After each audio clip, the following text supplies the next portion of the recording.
Hi guys, welcome back to my channel. In this session, I'll walk you through solving paper one of this year and this season. Then our focus is on assembly language. So we will solve question 4. So question 4 is on assembly language. So like I told you in the previous video, the assembly language instructions will be provided then before the question. Okay. So these are the instructions. So we'll follow the instruction, and apart from this, the current contents of the memory and selected values from the ASCII character are this. So this is the instruction and the address. So we are asked to complete the trace table for the program currently in main memory when the following characters are inputs: A and D. Do not trace the program any further when the third input is required. Okay, so we solve this here. So let's go back to the question so that we understand the instruction. The first letter to input is A. So the instruction says in address 70, the instruction is in. So let's go to the instruction address. The instruction address here is 70. Okay, the instruction is in. And what does in means? If you don't know, just go back to the table. In means key in a character and store its ASCII value in the accumulator. Key in the character and store in the ASCII value into the accumulator. What is the character? A is the character. So what is the ASCII value? 65. So that means in the accumulator we have 65. I hope this is understood. Okay, good. That is in. Now the next is CMP 100. If you don't know what CMP 100 is, just go to the instruction. CMP, that means 100 is an address. It compares the content of accumulator with the content of the address. Compares the content of accumulator with the content of the address. And what is the address? Address 100. Okay. So what is the content of accumulator? 65. What is the content of address? 168. Are they equal? No. So that is done in what? In address 71. So you just write 71. Nothing is written because we're just comparing. Okay. So the answer is false. So JPE 18. JPE says, yes, JPE states that following a compare instruction, jump to address if the comparison was true. Okay. Jump to the address if the comparison was true. So was the comparison true? JP CMP 100 65 to 68, the comparison is false. So that means address 72 will not be executed. So nothing will be written in 72 because the comparison was false. Okay, so it won't jump to address 80. Okay, so the next thing, CMP 101, that means compare the content of accumulator with the content of the address of 101. So what is the content of address 101? That is 65. So this will be done in address 73, right? So I write 73. So the content of accumulator is 65. The content of address 101 is also 65. So now it is true. Okay, so if it is true, nothing is written. So if it is true, let's go to the next instruction address, which is 74. So it says JPE 76. So don't forget, JPE means what? If it is true, jump to that address. So that means that if it is true, jump to address 76. Is this understood? If it is true, jump to address 76. So since it is true, 74 is the address that jumps. So we'll move to 76. So nothing is written in 74 because 74 is just an instruction to jump to address 76. Okay. In address 76, now that we've written address 76, then we load 102. So we load the content of 102 into the accumulator. Okay, so that will be in address what? Address 76. Is that understood? So address 76, load the content of 102 into the accumulator, which is now 100. I hope this is understood. So since that is loaded, the next thing, increase the accumulator. Okay, and what does increase accumulator does? It add 1 to the content. Add 1 to the content. So that implies that at address 77,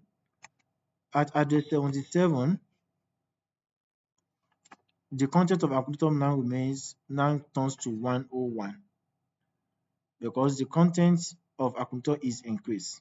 So now address 78. 78 is now the instruction is store 102. If you don't know what 102 is, just check store address. It stores the content of accumulator into the address. So store 102 means store the content of accumulator into 102. Okay, so the content of accumulator is 101. This is happening in 78. Okay, so content of accumulator is 101 and address 102 is this. So that means 101 is now stored in 102. You understand what I mean? The value 101 is stored in address 102. That is what that instruction means. So store 102. So 79, address 79. Address 79 says JMP 70. What does that mean? JMP 70, it means jump to that address, jump to address 70. Jump to address 70. I hope this is understood. Jump to address 70. And as the 70 is what? Is in. So you input the second character. The first character was A, then the second character is D. Okay, so now at the 70, you input D into the accumulator. And what is the ASCII value of D? 68. So in 70, we have 68. How this is understood? So the process is now restarted. So the next 71, compare that value with 100. Address 71, compare it with what? With the value in address 100. So 68 with address 100. Yes, it is true. You can see it is true. So 71 has compared 68 with address 100. In address 100, there is 68. So the comparison is true. So since that is true, JP 80 means if it is true, jump to address 80. Okay. If it is true, following the compare instruction, jump to address if the comparison was true. So in 72, that means 72 we jump to address 80. That was the instruction. So in 72, jump to 80. So this is 80. Okay. 80 now states load 102 into the accumulator. So the value of 102, don't forget, is now 101. The value of address 102 is now 101.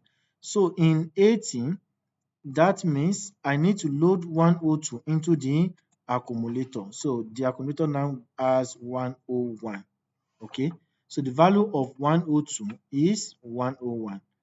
So the next we go to address 81. Address 81, it says decrease accumulator. So DEC means decrease the content of the accumulator by what? By 1. You subtract 1 from the content of the accumulator. So for 81, that means it becomes 100. Is this understood? For 81 becomes 100. 82 now says store 102. That is, store the content of accumulator into 102. So that is instruction address 82. So 82. So this content is stored in what? In 102. That is 100. So this is address 102. I hope this is understood. Now for 83, jump to 70. Okay. 83. Then we jump to 70. Okay. So jump to 70 means in. But don't forget, two letters are only inputted, not 3. So the question says, do not trace the program any further when the third character is required. Now, the third character is required. That means we don't need to trace the trace table any longer. So that means this is where we stop. So the question has been answered for that, which is 4 marks. I hope this is understood. Now, so let's move to the next question. So the next question, which is now question 4B. Okay. Question 4B says some bit manipulation instructions table.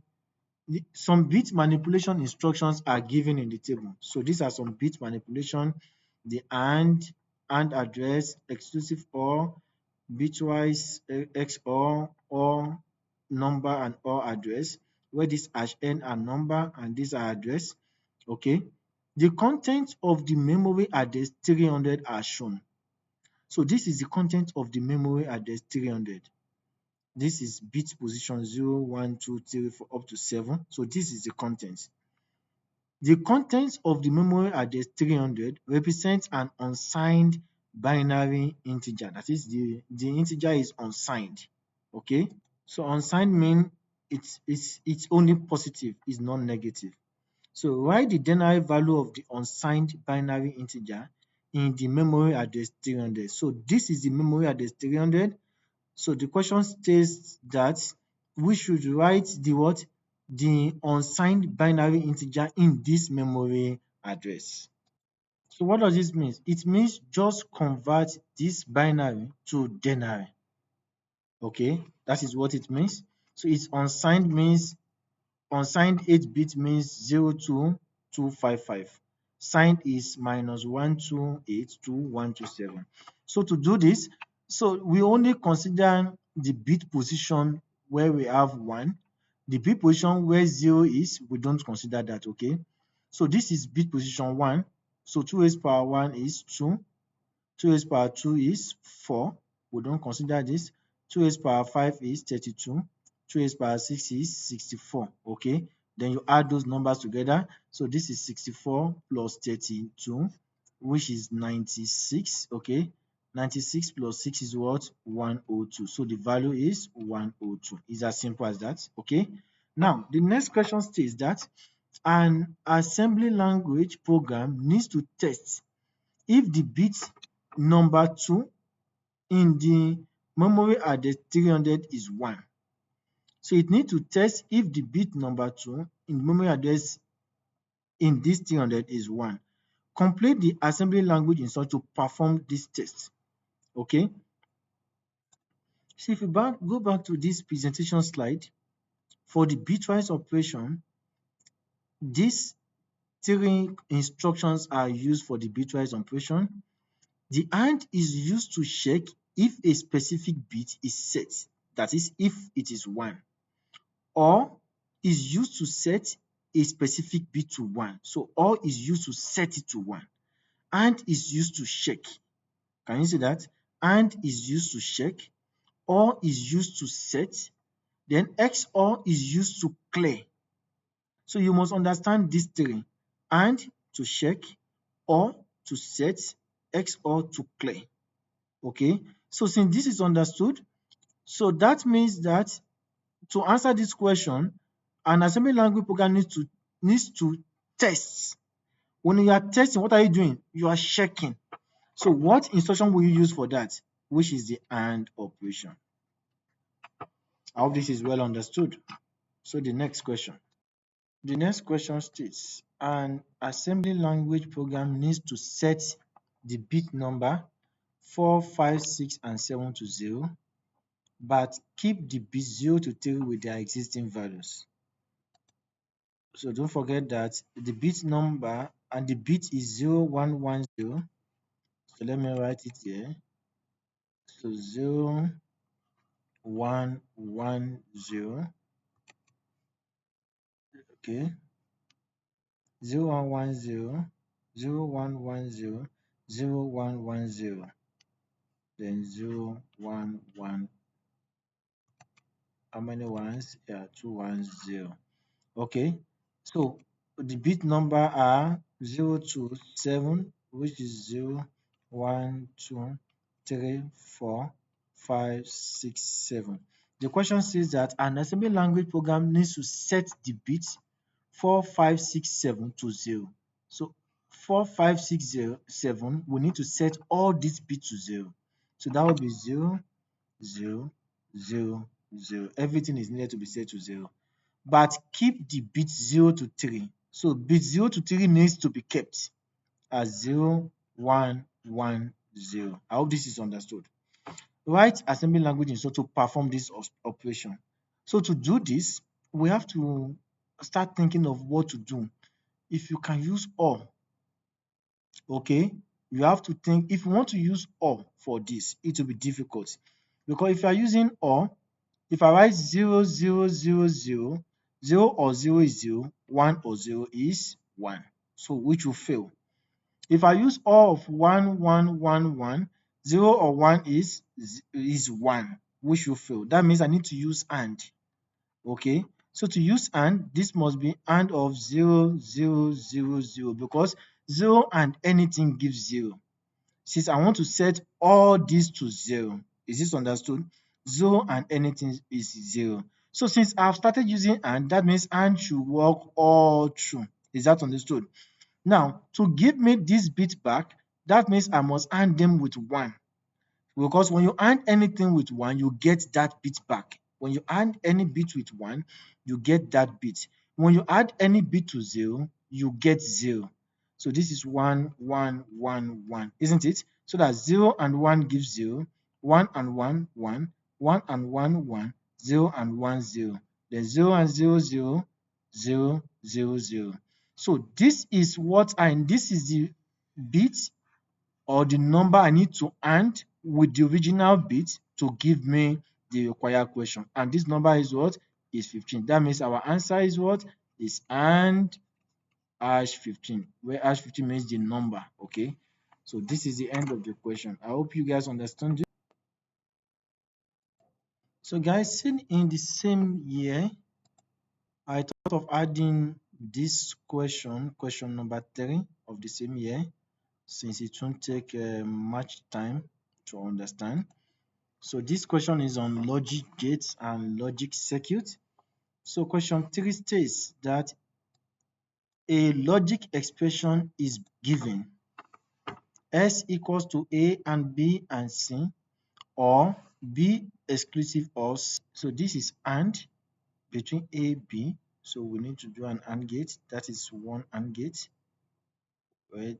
Which has two inputs, A and B. Okay. Now there's another AND gate between B and C. So I need to draw another AND gate. Then feed in B as an input. Likewise C as an input. Okay, so the first bracket had been solved. Okay, now there is an OR gate. But before we solve this OR gate, we need to complete all the brackets. Okay, all the brackets should be completed. So this is B exclusive of C. So there's another gate for B and C, but with exclusive OR. So if you take a look at this, then you'll be confused that am I supposed to draw another exclusive OR gate, then feed in B and feed in C? Can you see it's kind of rough? So to prevent that, this is how to do it. For this first bracket, instead of seeing A, B, C as two AND gates, you see this as one AND gate with three inputs. Okay, so this is one AND gate with three. Can you see when we do two AND gates, we encounter some kind of challenges with the way the diagram is. It can even lead to confusion to ourselves. Okay, so if I'm a weak student who is struggling and I have such diagram, then I don't know what to do. So I have to draw that on purpose so you guys can see the mistake or the error you can encounter when you are working that way. So with this one bracket with the same gate, so that means you see it as one gate with three inputs. Okay, so let's draw one gate with three inputs. So the three inputs are what? A, B, and C. So I hope this is understood. These are the three inputs. Then the next thing is what? Is the exclusive OR gate. Okay. So which is now this?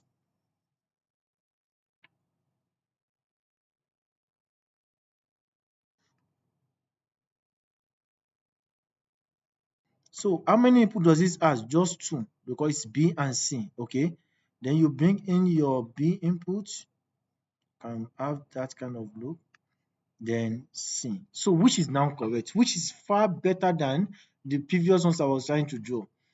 The previous one I was trying to draw will create a kind of confusion because I have two AND gates and I don't even know where to place my OR gate. So to prevent that problem, when you have a bracket with lots of AND, so you just take it as one gate with all the inputs, okay? Now, the two brackets have been drawn. So what is joining the two brackets? OR gates. So that means I need to draw an OR gate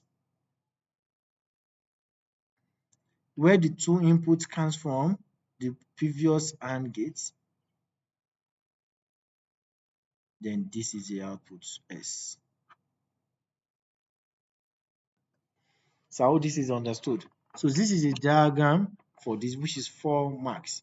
Now the next question now states that complete the truth table for the expression. So A, B, C, working space S. So to do this, let's label each output. So we need to label each output. So this is input A, B, C. So let's label this output, let's say D, E. Okay, so that means DE are two other outputs from the AND gate and the exclusive OR gate. So those will be the workings. So I have D, then E. So where S is the final output. So that is enough. Those two outputs are enough.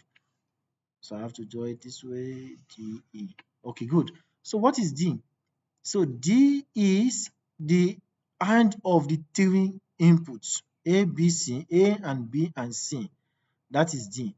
So the three inputs and this is 0, this is 0 and 0. That is 0 and 1 and 0. 0 and any bit is 0. Okay. 0, 0, 0, 0, then 1. This is only condition I can get to 1 if all the inputs are 1. Now for E, E is exclusive OR of B and C. So that means just B and C is fed into exclusive to get E, isn't it? So let's take a look at that. So before you can have a 1 at exclusive OR gate, the two inputs must be different. When the two inputs have the same bit, then the output is a 0, right? So 0, 0, 0. So this gives me 1, 1, 0 because they have the same bit, okay?